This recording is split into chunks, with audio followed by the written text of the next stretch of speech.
Is the real bad juice cast. Psycho-a-thon. Psycho-a-thon.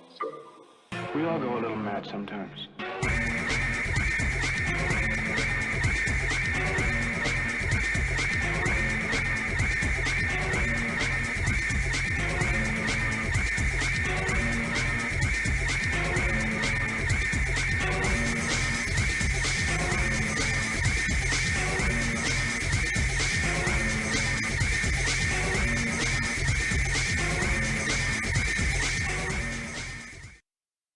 Norman Bates is back to normal.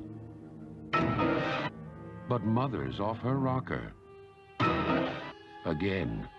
How's it going, boils and ghouls? This is Wolfman with Triple Shot Media, and as always, with me are my good buddies. Rage Killer. And General Utz. With us today, we have a special guest who will also happen to be the editor of the fan edit that we reviewed earlier. Please welcome back Agent Sam Staley, who did Blair Witch 2 and actually made it a decent movie. How you doing today, Sam? Welcome back. Like a very nice chat. I'm so glad to have you back, man. We had so much fun doing that Blair Witch 2 review. Okay, everybody, today we're going to be on our third chapter of doing Psycho 3. So basically a short synopsis of Psycho 3 is that it was released in 1986, and it was a direct sequel to Psycho 2.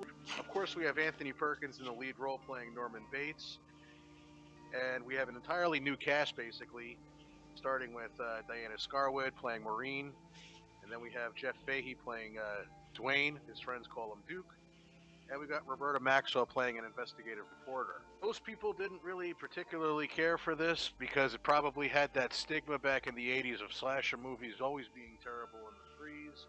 But me personally, held up really well. I still think it holds up really well today, and especially for Anthony Perkins' directorial debut, pretty damn good. What did you guys think of it off the bat? It was very unique. I didn't know going into it how, what to expect, because I mean, like, to me, like Psycho 1 and Psycho 2 were definitely on like the 10 level, like really high up there. They're untouchable. And while I don't think Psycho 3 is necessarily on that level, I don't think it has to be. I think for what it is, it's very entertaining. I think it progressed the story and the way it would naturally progress. Anthony Perkins, I thought nailed it. Again, he just nailed the role, even though he does play it a bit different than he did in Psycho 2, but obviously because Norman has cracked again. I thought the new. I'd say he's more broken than cracked. Yeah. Well, I've heard criticisms from people saying that he wasn't as good in this one, but I don't know. I disagree with that. So, would you recommend it? Yeah, it was fun. It was suspenseful. It was funny. It was weird, and most importantly, it was just entertaining. It was a lot of fun. Just, I guess, this movie. Don't go into it with expectations because it's so zany. I don't know. It's something. You should definitely watch it once. Psycho 3, aka Psycho if made on drugs. Well, the big problem I had with Psycho 3 is I really kind of wanted to hate it because it does feel kind of trashy in places. And it feels like, it honestly feels like it's almost a self parody in some instances. The big problem is when you look at the proportion of good and bad, the good just barely outweighs the bad. I will say this for the film, it's surprisingly well acted, and the direction really is not that bad either, especially for a first time director. It's actually kind of funny when you think about it. Star Trek 3 was directed by Leonard Nimoy, and Psycho 3 was directed by Anthony Perkins. Effectively, I wanted to hate it, but it was so kind of endearing that I actually kind of liked it. I have mixed emotions about it. The best thing I can say is it certainly was far better than Alien 3. Oh, God. Don't even bring up that old wound. Sam, how did you feel about Psycho 3?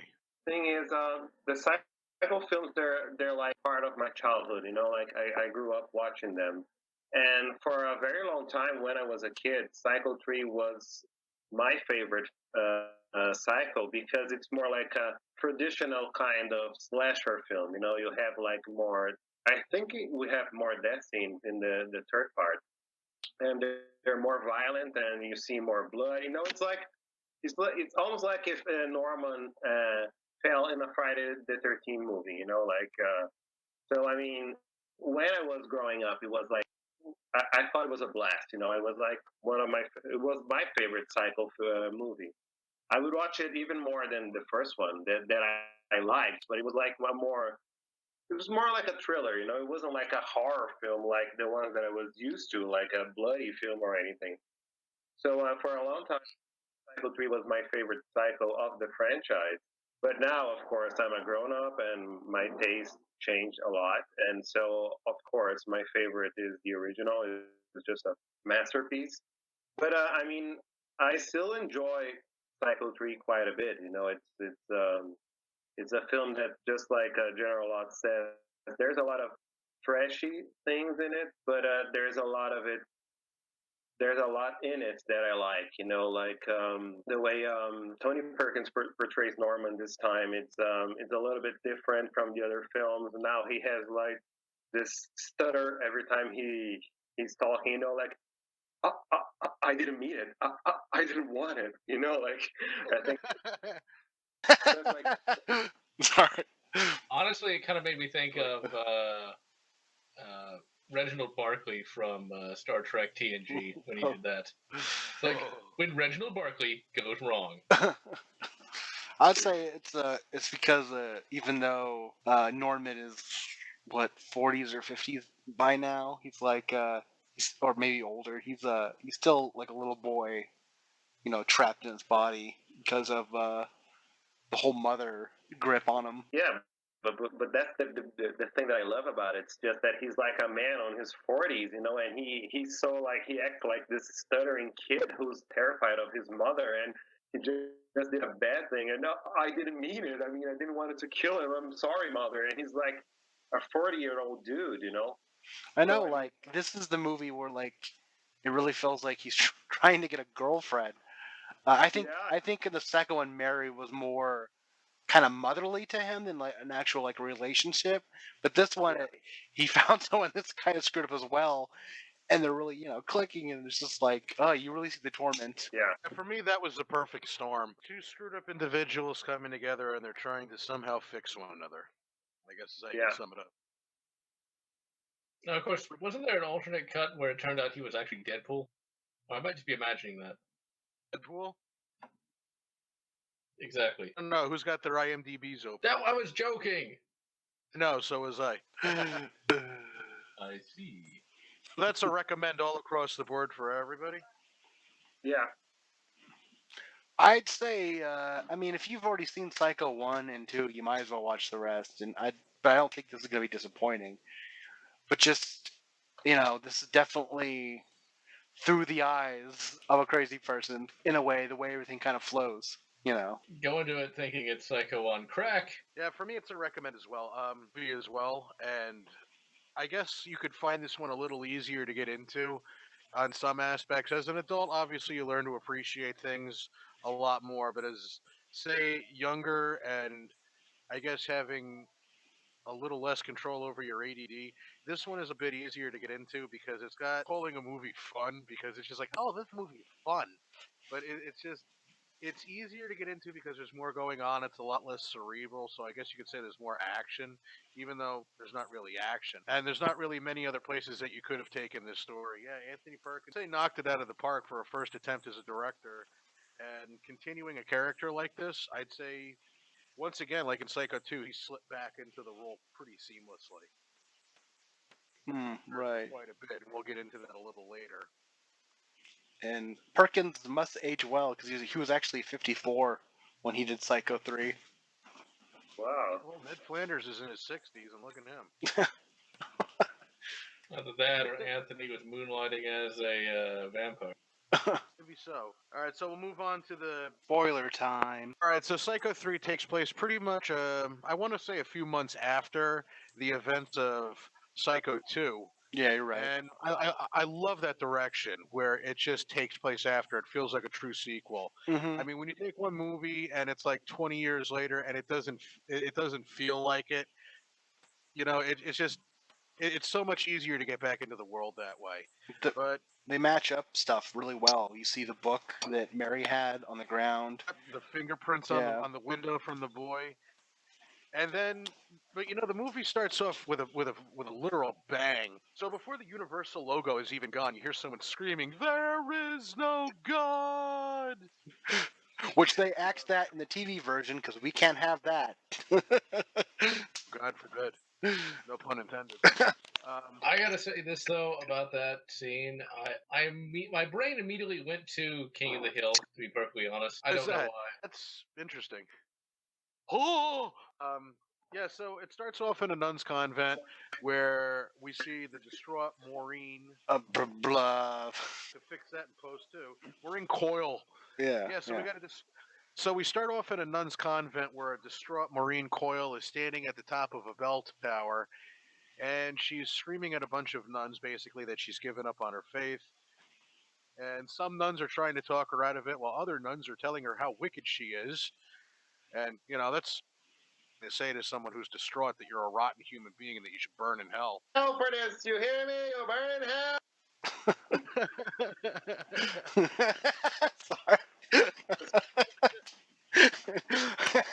When Nun reaches out, tries to grab her, she winds up falling down the entire clock tower, which was holy shit. I mean, movie off. And we see Maureen walking away. She's walking down the highway, and soon she gets picked up by Dwayne Duke, who is probably one of the most endearing characters in the franchise. Dwayne is your typical scumbag wannabe musician on his way to LA who says "all right" all the time. Just right off the bat, how do we feel about this as an intro? Do we feel they made enough of a bang and made you wonder what the fuck is going on here enough?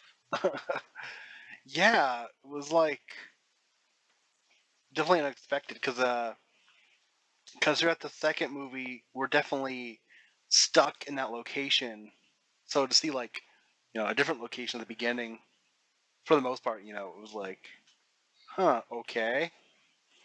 Be honest with you, if it didn't say Psycho 3 at the very beginning, and I was watching this for the first time in the theaters, I would go, "Oh shit, I'm in the wrong movie." I can see it. And in the beginning, in the first scene, in the convent and whatever, it doesn't even feel like a Psycho. It just feels like, okay, so now it's gonna be like this drama about this girl who lost her faith, and now he's gonna try to find her faith somewhere else, and she's gonna fall for a guy and whatever. It doesn't even feel like a horror film. I mean, okay, the nun falling was like kind of gruesome, but I mean, it just could have been just this drama. I mean, maybe it wasn't just. It doesn't look like a horror film in the beginning, you know. It really doesn't, and I don't know if this was some attempt at bringing things back to the first one where they misdirect the audience a little bit. Yeah, maybe. It's kind of like Friday the 13th thing. They would have Jason obscured from view, and then finally around like the 30th Friday the 13th, they're like, "All right, the cat's out of the bag. People know what Jason fucking looks like. We don't have to do first person shots anymore." Yeah. That type of deal. Marine, I felt the same way. It's like it didn't play around with just let's actually build suspense. It's like what's gonna happen in Psycho. Let's get on with it. So it's kind of like a needless direction, but still, I felt it was an easy way to just establish that this character Marine has got issues. Right. Dwayne picks her up. They're driving along. The rain starts falling, and they wind up pulling over for the night because apparently California's got the most torrential rainfall in history, at least this area of California. So Dwayne tries to make a pass. Twice? What am I, fucking Elmer Fudd here? To make a pass at Maureen. And she slaps him. He throws her out of the car, and she's walking throughout the rest of the night. Right. This morning, outside of Norman Bates' house, and we get to see some fantastic shots that just once again show us that meticulous, but it's also a look into a lot of things here. I mean, we see Mary's book thrown outside, almost like Norman saw it, picked it up, threw it out the front door, and totally forgot about it. So you get that foreboding feeling that something has happened here, and it's just the house looks a lot more disheveled than it normally used to. We then see the fingerprints on the window from the boy who got murdered down in the basement. I feel that it's a good way to just show that Norman has essentially completely snapped. Bother keeping up appearances anymore. He just stays inside, and he starts having hallucinations with the birds coming back to life and reaching into the feed bag and pulling out a severed hand. It was an interesting thing, but once again, I Well, think they were trying to. don't forget the moment where he's like stuffing the bird with sawdust, and he uses the same spoon to get himself some peanut butter on a cracker. Oh my god! That's so disgusting. I remember I was watching, and he was like, "Oh, he's not going to use this same spoon." I It's got some good protein in it. A moment right there for you. Movie, he's offering people peanut butter, so it's just candy corn. Candy corn. Ugh, I'll take the sawdust peanut butter. Ugh, I'll take the crab juice. Calculus. So after the establishing shots of Norman, Dwayne pulls up to the motel, starts honking on the horn, and then the two characters meet. Dwayne Duke is just your typical sleazy musician that's looking for a quick buck. Anthony Perkins offers him a job as the assistant manager to replace Warren Toomey, who was fired and subsequently disposed of in the second one. This is also when we meet another character named Tracy Venerable, who is a journalist from L.A. and pretty much she's the shit stirrer of the bunch. She's the one that thinks that Norman Bates is still committing the murders. She's going around town asking people a lot of uncomfortable questions. and she has like this very annoying voice, and the character is pretty annoying too, like for a heroine. No, she wants to be the heroine, but it just seems like it's just another person that's out to dig up Norman's past and set him off. Hey, she's Yeah. not wrong though. She definitely has all the subtlety of a bull in a china shop, by the way. Yeah, I've heard some people argue that she's a bit too much like Lila from Psycho 2. I never heard that argument personally. I felt that she was her own character, but I guess with the stubborn approach, so to say. Yeah. Where were we? We had Tracy Venable show up. She's questioning people at the diner concerning the disappearance of Miss Spool. That's, of course, perfect timing when Norman shows up. Norman Mhm. tries to order some sandwiches. And we get a little impromptu interview. Sheriff, who once again is probably one of the kindest men in history, tries to get her the hell out of here. Well, that's when Maureen shows up. Shows up. He sees the luggage with the M and the C on it. Gets a flashback. Flashbacks to the shower scene. And That it's just, that flashback was interesting. The musical choice they did. Flashback was interesting, and you know what? I got a comment here too. That just sitting here trying to describe the scenes, this movie is so much more hectic than the other two. Yeah. Because I'm sitting here and I'm recalling the movie because I mean it's definitely burned into my memory. Movies were so much more cerebral and they were more methodical, and this one was just literally okay. We're doing this. We're doing this. We're doing this. We're doing this. We're doing this. Yeah. Yeah, I feel like some people just kind of look at this movie and they kind of just toss it away. They don't really look at the visual creativity of it. I agree. Norman introduces himself to Maureen, who just walked in after having a hell of a walk through the rain, offers her a room at the hotel, and of course we have that nice awkward moment where her and Dwayne meet again. Flips out at the notion of it. Right. How we liking the movie so far up to this point? It's very I mean, it's definitely engaging. The connection of Maureen and Marion was an interesting choice. Apparently, I had heard that they actually wanted Janet Leigh, yeah, but I'm kind of glad they went with a different actress. And then you have that they were really opposed. yeah, to. and then you have Duke, and he's established as being this weird sleazeball that wants to make it in the music industry. So we're definitely Well, originally Duke was written to be a copycat killer. right, which I'm kind of glad they The dropped idea that. of. Are you kidding me? I love the idea of that. We're going to have to debate that one later. Maybe it could have worked. I know that what I heard. I read that the script had like many different drafts. They just the writer just couldn't decide what he was going to use. He just had so many ideas, but none of them seemed right for the film. First, he wanted like Duke to be Norman's brother, and then he thought about bringing him in like a copycat killer who was like obsessed with Norman or something. And Janet Leigh was here like Norman's psychiatrist or something. And then during the sessions, he was going to remind of Marion Crane from the first film because they're the same person, obviously. Yeah, But I mean, that's what the writers do for the sequels. They always do that.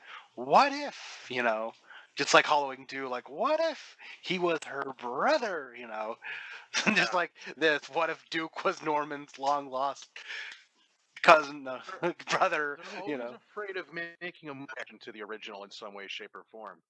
And it's like I said, just recounting these events, it's so hectic, and to describe them, it's really difficult because the movie, in the beginning, because typically in a movie you have a build up, and then during the middle is when things can go blah blah blah blah blah blah, but it's just right from the very beginning, very hectic, and to describe it's difficult. right?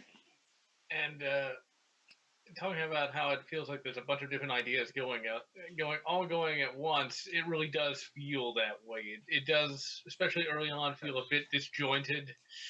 You know, even the very concept of, oh, there's this woman and she is at a convent, and it just kind of comes out of nowhere. And then the musician, honestly, the Duke character I feel is really uninspired. I mean, it's something you've seen 1,000 times before, and that's one of the bad things about the film. Well, they had to have some foil for Norman, I He know, was a but it's like, lovable asshole. uh, it's just like, I But feel like it feels very phoned in. That's the thing. let's continue the going down the plot synopsis because we're just about to get into the really cool like scene transitions and stuff. Yeah, we're gonna get to that, and I just wanted to add a point here that yeah, we've all seen this movie, and I know this movie by heart. Like I mentioned before, this was a childhood movie. When you want to sit and try to describe a movie to someone, and it's just like Lot said, you can tell that there was several different drafts of this because you're sitting there going, okay, so we started off in the convent, and then she was walking away, and then she got picked up, and then it rained, and then she got thrown out in the rain, and walking along the highway and it's raining, and then there's birds in the front yard, and then he's eating fucking peanut butter sawdust, and then there's a restaurant, and then Dwayne shows up, and then there's a reporter, and then there's a sheriff. You're just, what the fuck? Who's really crazy here? I think that's one of the reasons I like this movie is how frenetic It it was is very fast paced. because Maybe they wanted you to feel as yeah, insane as Norman is feeling. yeah, that's the way I kind of think. Like, Luckily, as soon as we get past this opening hurdle, this is when the movie kind of chills out a little bit. And because after Maureen goes into the hotel room, which is ironically room number one, Norman has a shit fit about that one for various reasons. And of course, Dwayne's like, hey, I felt it would be a little bit more cozy, don't you think? right? Little scumbag scene where they went over the prices in the beginning and Dwayne overcharges her and he pockets the fiver. Yeah. all right, I never 95. Oh, what was that, Sam? no, I never noticed that he overcharged her for the room. Oh yeah. Like the first For time. a, for a single, it was $20.95, and for a double, it's $25.95. And then when she showed up, he charged her for the double, and then he pocketed the five. And we'll see that fiver show up several times throughout the rest of the movie. In Right. the room, I mean, one of the big things that they tried to establish in this movie is that Maureen is definitely a deeply disturbed individual. Yeah, I heard Duke, somebody mention that like Maureen is maybe supposed to be like the reincarnation of Marion Crane, but I don't know about that. Originally, the idea for Maureen is that she was going to be the replacement for the psychiatrist that died in the second one, Right. and they wanted to get Janet Leigh, and it was just going to be one of those things where it was like, but the studio flat out was like, no, no, no, no, no, she's not right for the role, and it's too goddamn confusing even for Hollywood, and if it's too confusing for Hollywood, then so. Right. We have several of the flashbacks. We get to see wonderful, wonderful camera work where the light under the door reflects off the knife. Perkins for that. Yeah, And that's a great scene. so after Duke is sent off for the rest of the night to go stay in his cabin, to peep through peep through the hole in the wall, dresses up his mother, and there's no ifs, ands, or buts about it. Norman is dressing up his mother. There's no aspect of mystery to it anymore. Right. Well, Mother goes in. I'm sorry. To go take care of Maureen, and then we find out that Maureen has attempted to kill herself due to the intense guilt that she feels over the nun's death. Yeah. Calls the police, calls the ambulance, gets her to the hospital right on time, thankfully. Well, she sees Mother is the Virgin Mary, The Virgin Mary, yeah. which But was that's just a hallucination. I know, but it was still an interesting choice. Also, Obviously this person had a very religious upbringing. After he visits her in the hospital, mentions, well, we all go a little mad sometimes, and he offers to let her stay at the hotel for as long as she likes. mhm. I love the scene of him exiting the hospital room, and then it's like he's leaving the hospital room, and then he's bam immediately in Mother's room, and he Yeah. starts. Yeah. Very well done. So this is where, like I said, the movie chills out just a little bit. Bar, and this is where he tries to pick up. So Duke on his time off goes down to the local bar trying to pick up some tail. He finds Tracy, the journalist. He tries picking her up, and holy shit, does she shoot him down a million ways from Sunday. Yeah. Actually, the back and forth between the two of them was fantastic. Oh, you're not gonna list you're not gonna talk about the awesome jukebox music. I was actually just about to get into that. Oh. This is the point when see the composition for the soundtrack to this movie was fantastic. The guy was a genius. He just did one tune and then he played it on different instruments depending on the situation, and I thought that was really, really cool. So since they were in a seedy bar, you hear that nice little tune, but it's coming out like a seedy disco type of tune. Yeah, and there's also earlier in the film, Norman is playing the tune in the piano too. Right, it's because Anthony Perkins was a fan of the Coen Brothers movie Blood Simple, so he contacted the composer of that movie to do Psycho 3. After Dwayne gives up his chances of getting with Tracy, he spots a nice little redhead down at the other end of the bar, who also happened to play Robin in Friday the 13th Part 5. They go back to the room where we're treated to probably one of the most unintentionally hilarious shots in any movie that I've ever seen, with Dwayne and his lamps. Oh my god. Horrible music, that saxophone music playing in the background. My god. Yeah, that's...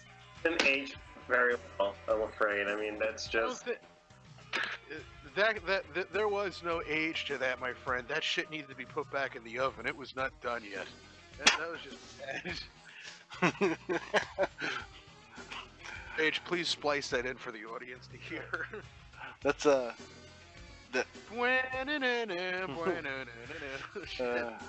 yeah, Duke puts a lot of work in for his nookie. He grabbed those like filters for the lamps, and I was like, oh yeah, gonna move them around. That was actually that was a last minute addition, because originally he was supposed to do the scene totally nude. Comfortable with that, so Anthony Perkins said, fine, just use the fucking lamps.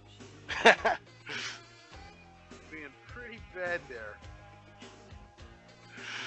So naturally, while all this is going on, Anthony Perkins is having a heated argument with himself. A little love session is done with. They get into an argument. Dwayne throws her out on her ass. She tries to call for a cab. And that's when she gets attacked by Mother. One of the more gorier scenes. I mean, like, if you've never seen this movie before and you were going in expecting your typical Friday the 13th movie, I'd say it's definitely pretty shocking the way that she got killed in that phone booth. Yeah. That was also very sloppy of Mother, but hey. Yeah, because the next morning Anthony Perkins was still cleaning it up. Yeah. I love his oh shit look on his face, and then when Duke kind of walks off, he just like, oh thank God, he didn't notice. Because then the next day you had the football fans coming down and they took up all the rooms and they just went ape shit throughout that. Yeah. And then the insanity was to see Tracy going through Mrs. Spool's apartment building. That's when she comes across the Bates Motel phone number, and this is when she starts piecing things together. Oh yeah, I forgot about the other girl that got murdered. Flirting with Anthony, and that's the thing that sets him off is because the redhead was flirting with him a little bit, and that made him snap into Mother. And then this one was nice to Norman, I believe. One of the football girls, and she got killed in the bathroom. But the body count is definitely going way, way up with this movie. That girl you're talking about is the girl. This is Occupado, right? So how we yeah we'll give our thoughts on it now. What do you think, Reiji? We have that horrible death on a toilet scene. That's Oh, that huh? terrible waste of toilet paper. That was hilarious though when I guess you could say Norma stabs the toilet paper. Like what? Uh, you can tell Norman is pissed in this movie at Mother. He's always arguing with her and like telling her off. Like you could tell that Norman definitely preferred that 22 years of peace he had without her. Yeah. Things that I did notice too is that they were really pushing with the notion that even though Norman is probably more far gone than he has ever been in his life, you can definitely see that he is seriously fighting with the idea to Right. fight Mother and be himself again. Let's see. I honestly found a lot of the kills to be really, really lacking in any sort of nuance. I go back to the original Psycho. There was like a grand total of 2 deaths. That was it that we actually saw. Here, it's just this is one of those things where I really do like Anthony Perkins. He's what really kind of saves the film as a whole. But all the various murders just feel like something out of, like, say, Friday or Halloween. You know, it doesn't really feel like something from Psycho. It feels like it just has kind of lost its identity and it's just sort of aping what's popular at the time. And that was definitely a main complaint about it at the time. And what are your thoughts about this area? Sorry, is it me now? Yes. Oh, sorry. Well, well, I agree with General Lutz just said. I mean, it just like I said in the beginning, that Cycle 3 is the one that has the most slasher vibe of all the films. You know, that's why it was my favorites in the when I was growing, because I was more used to that kind of horror. You know, Friday the 13th and Halloween. So that was my to-go style. You know, so that's why Cycle 3 was my favorite. But I don't know. I mean, I think it for what it tries to be, it works. You know? It doesn't bother me the excessive killing, and I think that all the death scenes are pretty well done because it's like the girl getting stabbed in the phone booth. It's like a gorier version of the shower scene if you look at it, you know.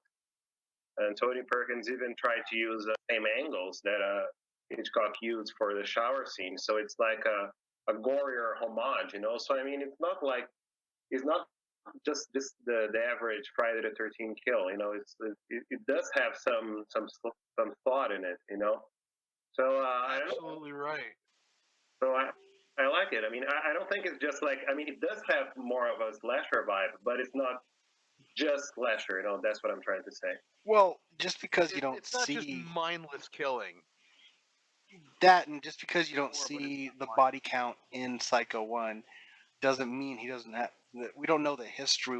Like they never exactly say how many people he actually killed. Like in Psycho 1, are we to believe that just the people we see on the screen is just the people that Mother kills? I mean, I'm sure there's probably a history of other people that came to the base motel. Of course, it's not like he just decided to start with Marion Crane. And the vibe I also get from it is that, like, because of the turmoil and struggle between Norma and Norma, it's that it's almost like Norma has gotten worse because of Anthony Perkins' general age and mental stability has gotten worse. You know, it's essentially becoming re-psycho. He's become, just much more crazy than he, you know, from But You know, I think the argument with Mother finding per out se about Miss is Spool and that stuff. using Mrs. Spool's corpse, and I always kind of felt that the reason why he fought back with this one so much more, and it was a lot more subdued, is that this was a new mother. After Norma Bates had died, he had been talking with that one. He had known that one. This is like this is like a kid with a new babysitter, you know. So you don't have that respect ingrained, and it's like it was a little bit easier for him to fight back with this one. And plus, he knew how Norma talked. He didn't know how Emma talked. You know what I mean?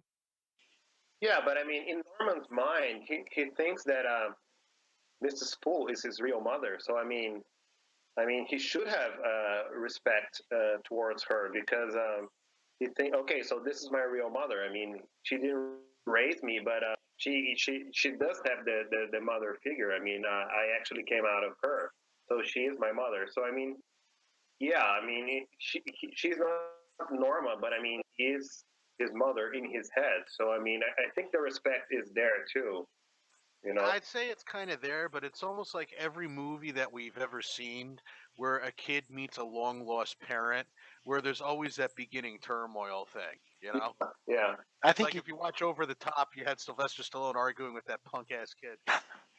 I also think he just wanted her gone because all because he found Maureen and he wanted to just fall in love. I mean, there's that scene where he grabs the knife and he kind of like cuts his fingers just so he could like Oh my god, you that know was so hard to watch. yeah. Yeah.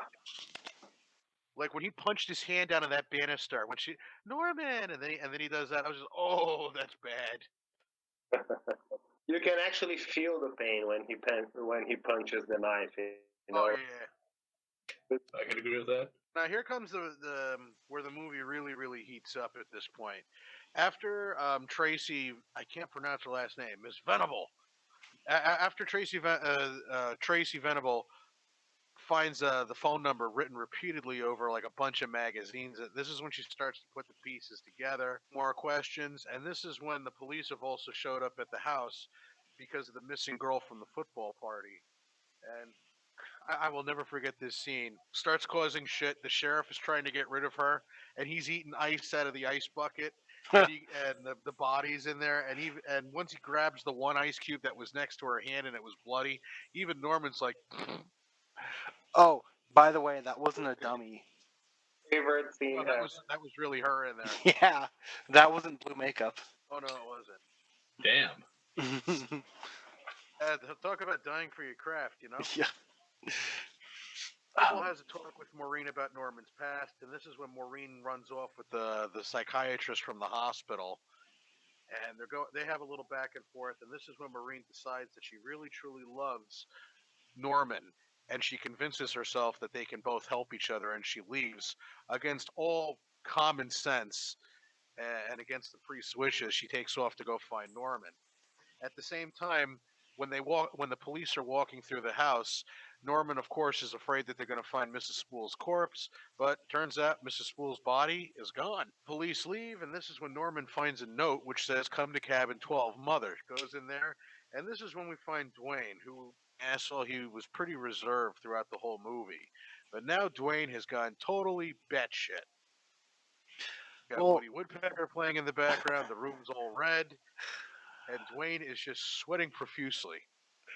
he probably did some cocaine or something, but he's probably like freaking out in a way too, because it's like Norman has a fucking corpse of his mom.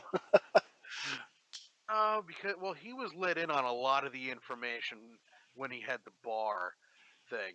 And you see, once again, it's this movie is so hectic, and like Lots pointed out earlier perfectly, there were so many pieces of different scripts in this movie.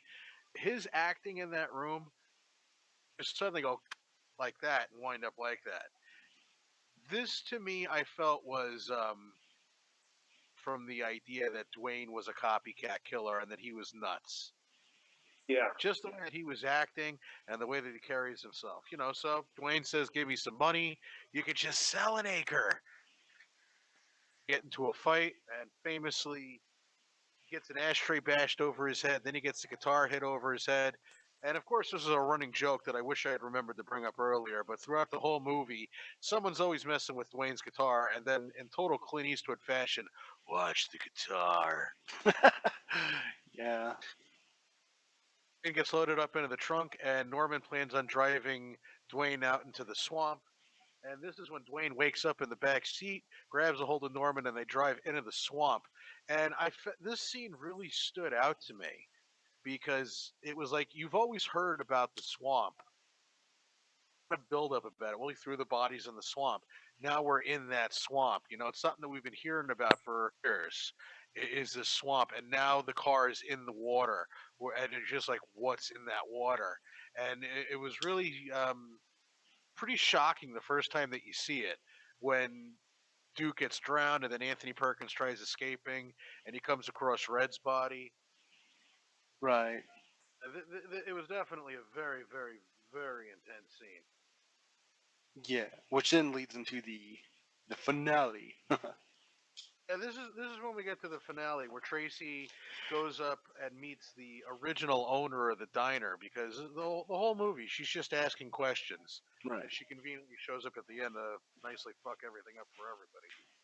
She meets the original owner of the restaurant who had hired Mrs. Spool in the beginning, and even though he's senile, she manages to deduce that Mrs. Spool was institutionalized, so to speak, because she had killed somebody and kidnapped Norman as a child. Things starts unraveling. And of course, at the very same time, this is when Maureen just shows up at the door and says, "I love you." And Norman says, "I love you too." And then we hear, "Norman." And then, bam, Maureen falls down the stairs the exact same way she fell down in the very first one, pierces herself on a statue that I don't know why the fuck they would put that statue like that to begin with. That's just asking for trouble. And then you just hear Norman in anguish just yell out, "Mother!" I actually thought it was kind of sad, to be perfectly Yeah, honest. it was. Sad. And I felt it was kind of cheap, too. It's like, of course, there just so happened to be a statue there, and she just so happens to trip and fall. It's like, Yeah, where was that statue in like Psycho 1? Well, come on. Norman- The way that she was just like, and she just pinned herself to that. It was just so fake. I mean, that's one of the aspects of the film that I'm like, okay, that didn't actually age well. Like, come on. That one was definitely just definitely Very- a very bad scene because this is the part that broke the straw that broke the camel's back. Venable shows up, and we have a nice little stalking sequence throughout the house where she's trying to scream the truth at Norman while he's chasing her around the house dressed as Mother. And the coolest thing in the world is when she's going up the stairs, she bumps into the painting while Norman's walking past that painting. He just nonchalantly reaches out and evens it out perfectly. I thought that was the coolest thing in the world. Yeah, that's a pretty good one. We have the final scene where it's a bit of call it a Mexican standoff where it's between Norman, Tracy, and Mrs. Spool's corpse, where they're all arguing with each other. Yeah. And then finally, Norman just snaps, rips the dress off, and starts hacking the shit out of Mrs. Spool's corpse. Right, yeah. Arrest Norman and say, "Norman, I stuck up for you, but now you're never going to get out." And then Norman mentions, "But I'll be free." Gets in the car, drives off, and then Norman is holding a severed hand in his arms. He smiles, and then we go to credits. Right. Which that arm, I believe, was mandated by the studio. They wanted a more of a zinger at the end. Yeah, because it's not like they're going to check his fucking pockets for weapons. He doesn't have any guns, Mac, but he's got a hand in there. Leave it. Yeah, but that's just movie logic, At least Maybe he just imagined the hand. Who the hell knows? yeah. Well, at least he didn't stuff it in his ass or something. Oh God, no! Pull an arm out of his ass. That's one way to get fisted. Oh God. Talking Uh, about fisticuffs. so Oh Jesus, guys, you know what I say about it. This is definitely a lot more action orientated, and it's not as cerebral. It's just sitting down and describing this movie. man, Sit and realize how hectic it really, really is. I don't see how you could be bored for sure. You know. No. The story is not boring by Yeah. any means. It's just when you're sitting here trying to construct to someone, like if someone's like, "So what's the movie about? What happens in the movie?" It's like, oh boy. This. You are literally jumping back and forth. It is shot at a pretty psychotic pace, and that's what the movie is paced. Is that everything is very, very hectic, and that everything is moving all around. The good part is that it's not like a fight scene in the Christopher Nolan Batman movies where everything is just going. It's hectic, but it's paced just right.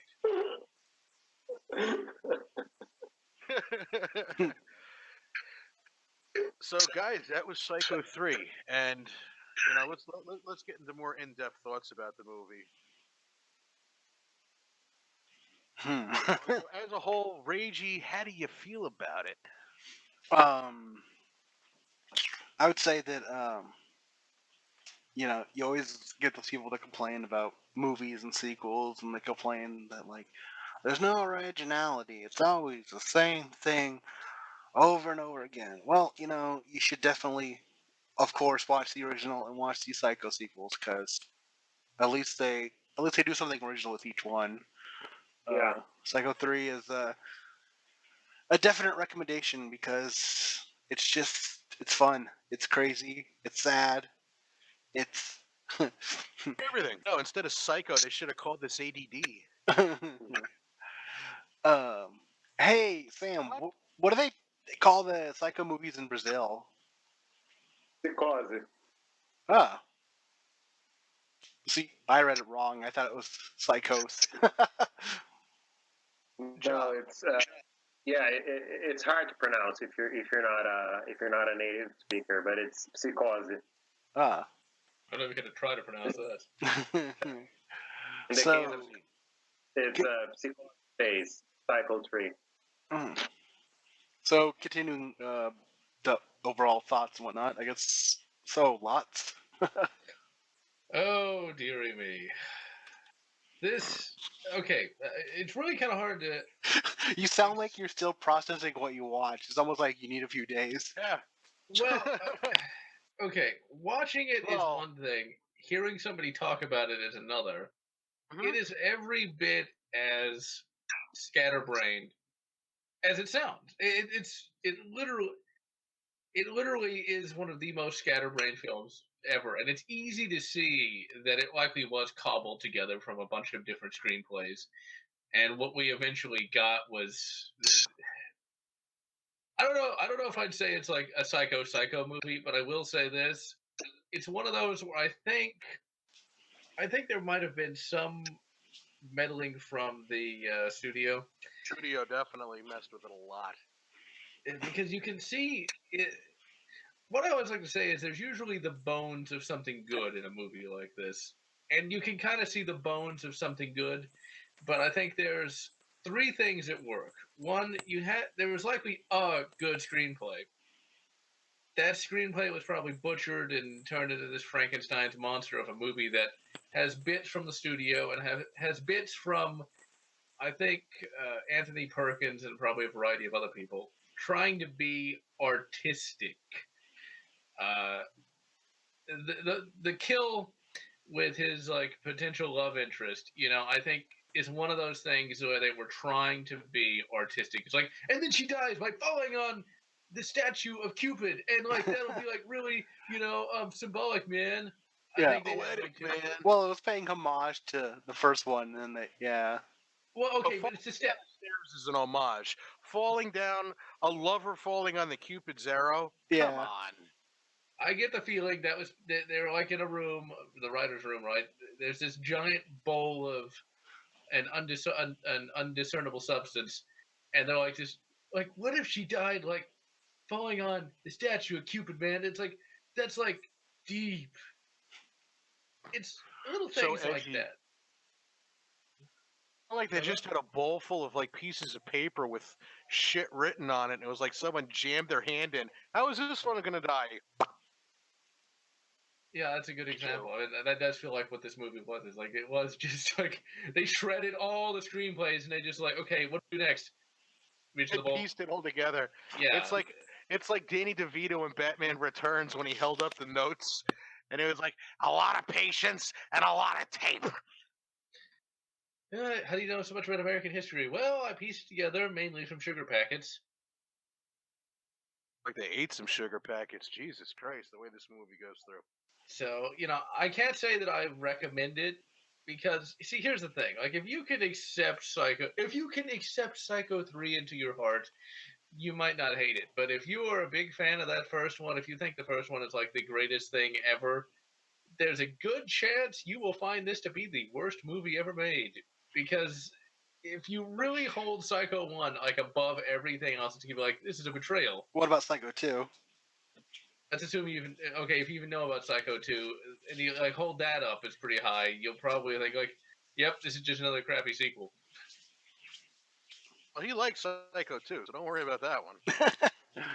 So at the end of it, is it a good movie? Not really. Is it a bad movie? Not really. It's Weird. that's the best way I can sum it up. Once again, do I recommend it? If this movie sounds entertaining to you, I'd say give it a shot. I didn't regret spending, I didn't regret watching it. I put it that way. That's the best. That is the absolute best thing I can say about it. Is I did not feel like it was a waste watching of time. Well, earlier Sam was saying that Anthony Perkins was inspired by Italian directors and stuff. In a way, this almost does feel like an Italian, if like an Italian made a remake or a You can't sequel to understand Psycho. what the fuck is going on. Sure, yeah. So Sam, No, seriously, I understand that point. all right. Sam, you're up. Well, I definitely recommend the film. I think that, like Wolfman said, the film is far from being cerebral, and there's a lot of trash in it. Like, for instance, the Marine's death scene is just. I mean, I understand she had to be killed, but I mean, and they tried to do something that would do a homage to the first movie, but I mean, come on, that was just stupid. Everybody laughs at that scene when I showed that scene to someone. Like my father was laughing and a friend of mine was laughing, like, "Oh, come on!" Like she actually died like this. She actually pinned herself to the Cupid. I mean, come on, that's just like going from the back. Like it's not, that's just like stupid. But yeah, so there's a lot of stuff that doesn't hold up today in the film. But there's a lot of interesting stuff in the film too. Like, for instance, there's one aspect in this film that the other films didn't exploit. That it's we actually get to see what's going on in Norman's head. I mean, we actually start to see what he's seeing. Like the corpse of Mother is actually moving by herself. So I mean, obviously she's a corpse. She's not moving. So I mean, Norman is the one moving her. But I mean, we see the corpse as he's seeing. Like the corpse is actually moving. It's actually alive. When she responds to Norman, his mouth is not moving. Like I mean, we hear her voice, but I mean, you're like, I mean, so the corpse is talking now because I mean, Norman's not doing her voice. But because I mean, we're seeing the whole thing like Norman would see. Like so, the corpse is alive, the mother is alive, and she's the one responding to it. So that's something that the other didn't do, and I thought it was very interesting in this film. I really liked it. Yeah, the way I see it is that this is definitely I'd call it a recommend to watch if you were a fan of the first two movies. And it's like I said earlier, it's and Lots put it perfect. The way that you heard me describing it is exactly how this movie is because it's all over the place. Hmm? It's not easy to sell a movie like this vocally and describing it because there is so much shit going on. But at the very least, it's paced right. And yeah, it's not as cerebral as the originals, and yeah, it's not as classy. I guess is a word that most people would look for. I'm trying to find a universal way to describe it. Is because most people look at horror movies and they're like, "Oh, this is just junk. This is filth." But Alfred Hitchcock, he was dignified, even though he banged every single person that worked for him. You know. Look Or at if you Psycho. watch the uncut footage from Psycho 1, uh, like you see like Mm. Janet Leigh's like side boob. So yeah. But in general, it's like most people look at horror movies like they're trashy, like they're just violent filth, Mm. and people look at Psycho at least like, well, that's classy, you know. And I mean, this is definitely not going to live up to those standards, but I'd say a sequel is inevitable after the second one because it was so good. And if they billion times worse. And that's not saying that the movie is bad because I feel that the movie is still pretty good.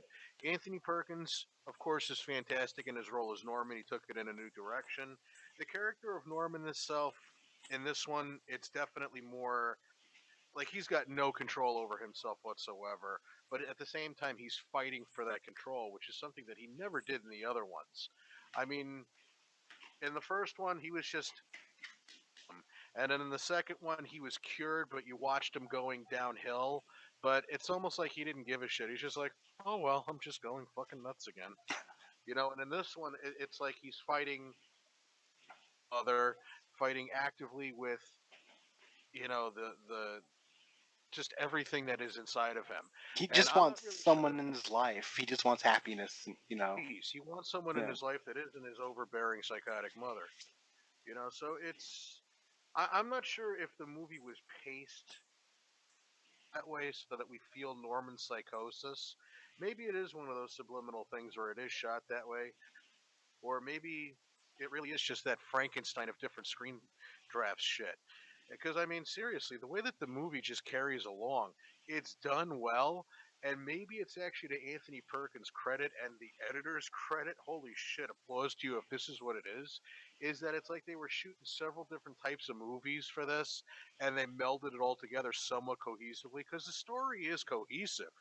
It's just Maureen. And okay, is this an homage to the first one where we're supposed to think this is supposed to be about Maureen? And then you have Duke, where you're like, okay, so is he a sleazy musician, or is he the once again the obsessed killer thing? He's going to Mm. learn how to be like Norman type of thing. And then you have Norman fighting with his mother. So is this a redemption story? It's just there's so many different angles that they tried to go at this with, and they all kind of stick in their own various ways. I mean, especially with the notion that Duke was the obsessed killer thing, because he was a sleazeball and he was an asswipe, you know, throughout the entire movie. And then once he got into the hotel room, he's got no shirt on, he's sweating like, you know, church, and he's well, you know, old mother here.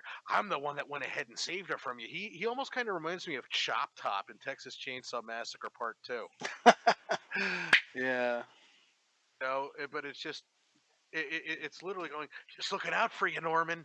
It was just, he has snapped.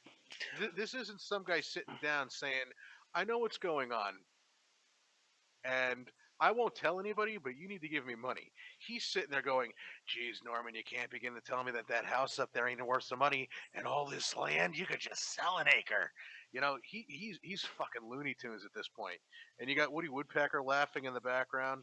Mother, stop laughing. I was going to bring that up too. Um, he is totally in Seymour Skinner mode here. um, some uh, comedic moments, there was some creepy moments, there was some what the fuck moments, and you know what? Without delving into the whole the anatomy of the movie, without trying to get too technical about it, I'd say the movie was shot and directed really well. And if this was a Frankenstein type script, they did a good job of keeping it together. And to be honest, this movie truly does have a little bit of everything. There's shit that will creep you out. There's shit that will gross you out. There's things you will laugh at, and there's things that'll make you go, "Wow, they really paid attention to detail." Like finding the book by the Mary's book was really cool. Right. And seeing the fingertips on the wall. So there was love, there was care that was put into this movie. It's just they had a hard time figuring out what they were doing at the same time. It goes off the rails, which some people's gonna love, and some might not. But It goes it off stands the on its rails, own and two once feet. again, that's going to be the eternal debate about this movie for me. Is does it go off the rails intentionally to make you feel like you're losing your mind with Norman, or does it go off the rails because everyone's like, okay, what are we going to do here? Well, All in all, I felt this was a good movie, and I felt that as far as sequels go, it, it was inevitable that they were going to make a sequel, and thank God this was not like Amityville 3D or Jaws 3D, and they didn't do Psycho 3D.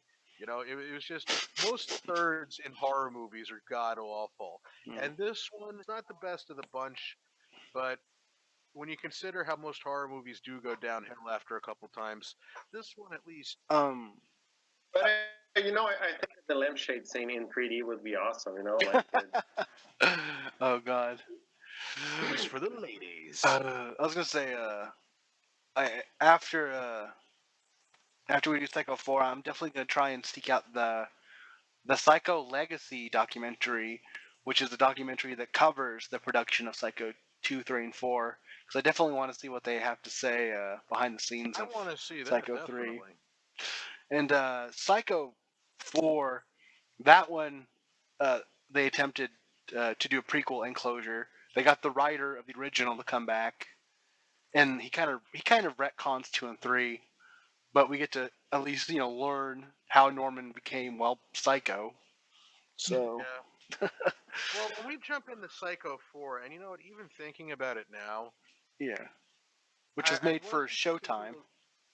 I wasn't particularly the biggest fan of Psycho 4. It's just because, all right, we get it that the mother was loony and all this, but some of the scenes that they showed in that were just like, ugh, I think overboard with it. I felt it would have been better if they would have implied it instead of showing it. Oh, But, I think they did a great. I will say, just thinking about it now, Yeah. after trying to visually talk about how Lott said it best, scatterbrained. This was most movies are double-barreled shotguns. This was fucking birdshot, just everywhere. It was thinking about that compared to Psycho 4. I gotta say, Psycho 4 definitely got it back on track, where it was more cerebral and where it was more chill, as opposed to everything. So yeah, but we'll save that for when we get to it. part 4. So my final verdict is I would say go see it if you're a fan. Just don't expect it to be as good as the first two, but it's not as bad as you think it would be. Yeah. Same here. If you've already seen the first two, and if you're a horror fan, yeah, at this point you might as well check it out. You're either gonna appreciate it, or you're gonna be like, "Well, that was something," and never watch it again. So you'll go one of those two camps, Wayne I guess. Did have some hilarious dialogue though. Yeah. Just remember, it's Psycho on mountains of coke.